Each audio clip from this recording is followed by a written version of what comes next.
Prepare for women to leave you. I don't care how much money, clout, or status you have, you must prepare for that day that she leave you. One of the realest things I ever heard is she's not your girl, she's just your turn. You must understand that women are controlled by their emotions. Y'all could be chilling, vibing, having a good time. A thought could come across her mind that ain't got nothing to do with you, and all of a sudden she got an attitude, or now she in her feelings. Your girl could be the happiest woman on the planet in one moment and then wake up the next day and decide she don't want none of this no more. Every situationship or relationship has an expiration date, so you better be ready for it. What do you think the issue is with modern dating? The issue is these bitches just want too much from a nigga. Playing with my money is like playing with my emotions. Why you feel that way? I feel like that way because they just want too much from a nigga. Like, goddamn, bitch, I can give a bitch $3,000 next week. 2 weeks later, they're going to be like, you might hit the bitch up and be like, hey, what's up? And then she be like, oh, I'm hungry, and my phone off. Ching, ching, ching goes the money tree. And every time a ching money comes to me, it all flows in so abundantly from the top, left, right, and up under me. Wave, wave, wave on my money wave. I just gave you $3,000. What you mean? Your phone off and you hungry. So you can give her what's like the world, but she's still not enough. Man, I can get that bitch $3,000 in Lamborghini and woot woot and woot woot, and that bitch still gonna be like, my phone off. And if you don't pay the phone bill, you just ain't shit nigga, and she complained about it to her homegirls. Bitch. Give me my fucking keys! Five. Oh. And you expect to get child support? Yes, ma'am. And the child has been living with him for almost, it's a boy or girl? Boy. His whole life? Yes, ma'am. Well, when I get my baby back, I want child support, yeah. He makes way more money than I do. I want my baby back and I want child support.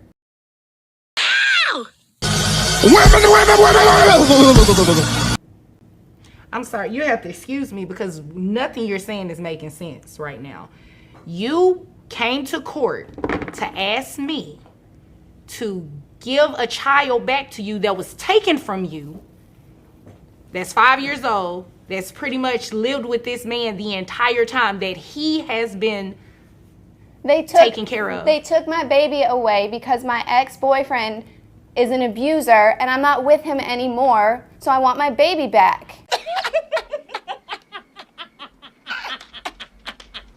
Right, but the child hasn't been living with you. The child has been living with him. Yeah, because of my ex, and I'm not with my ex anymore.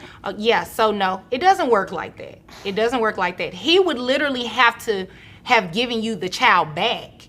And then you come in here, after you've been having the child for some time, then you come in here and say, Judge, I want this to be changed. I've been having the child this entire time. I want him to pay child support. That would be a little bit more reasonable. But what you're asking for today is very unreasonable. Okay, well, give me my baby back, and then I'll come back in a while and ask for child support. Well, I can't give you your baby back because I never took your baby, okay? Actually, nobody really took your baby. You lost your baby for your own negligence with your ex-boyfriend. Bitch. That has nothing to do with me, okay? Now, fill me in over here. The baby was placed with you after the boyfriend hit the baby. Yep. And he's been living with you ever since then. Yep. You've been taking care of him. Mm-hmm. You paid for everything for the child. Everything. What does she do? I visit. Shut the fuck up, Shorty! Visits unsupervised. Okay, congratulations. Financially, what does she do? Financially? Yeah. Nothing. Oh, that's what I figured. Okay, I see what's going on here. Yeah, and I'm not about to play this game with you. You're the one that's going to pay him child support.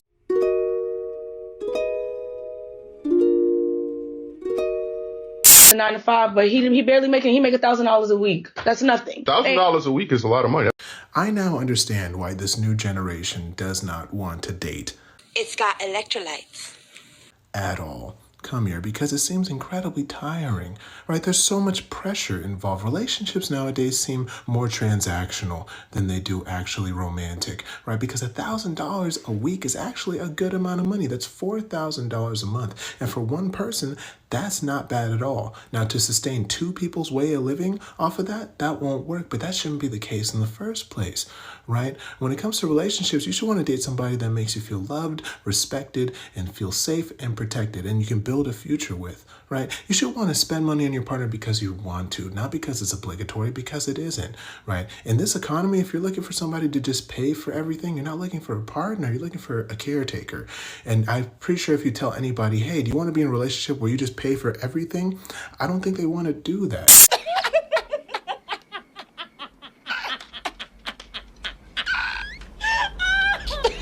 Of a group of white girls who are sitting at their graduation engaged. And the question came up, well, why is there not the reality for black women? I know y'all not gonna like what I gotta say, but you know me, I'm gonna say it anyways. First and foremost, black women are above reproach. If it don't validate us or excuse our bad behavior, we don't want to hear it. Instead, we'll say, well, men do it too. Secondly, we'll find every excuse in the world to validate why we don't want to be married or why we don't want to be in a relationship. Well, they get cheated on. Well, they do this. Well, they do that. But then we have all these standards for men, and we're still actively seeking for men in the midst of our hurt while inadvertently telling them to go to therapy. We do not practice what we preach.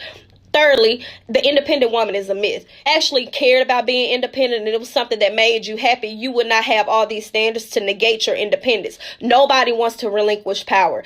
We'll find every excuse in the world to not be submissive and wonder why white women can get away with their bad behavior. We take everything bad from white women, except for the fact using marriage to our own benefit. But you'll run to the child support office, though. Argue equality against men, and the only time we actually want to be equal to men is when it comes to degenerate behavior, hypersexuality, abusing or abandoning children. Even when it comes to the gold digger conversation, what you don't see those other women do, even when they are just screwing men for money, is bashing men and inadvertently making men feel like they're not important. Also, too, telling them that they don't need men. Psychologically, we have been taught to disassociate ourselves, and even in that Malcolm X quote where he says the black woman is the most disrespected, he also says to be near your man. Because who taught you to hate the very race that you're supposed to be with? I have a question.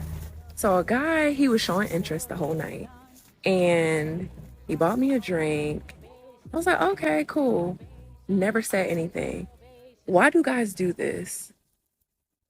Why y'all buy a drink? Why y'all show interest and then don't say anything? Don't ask for the number. What does that mean?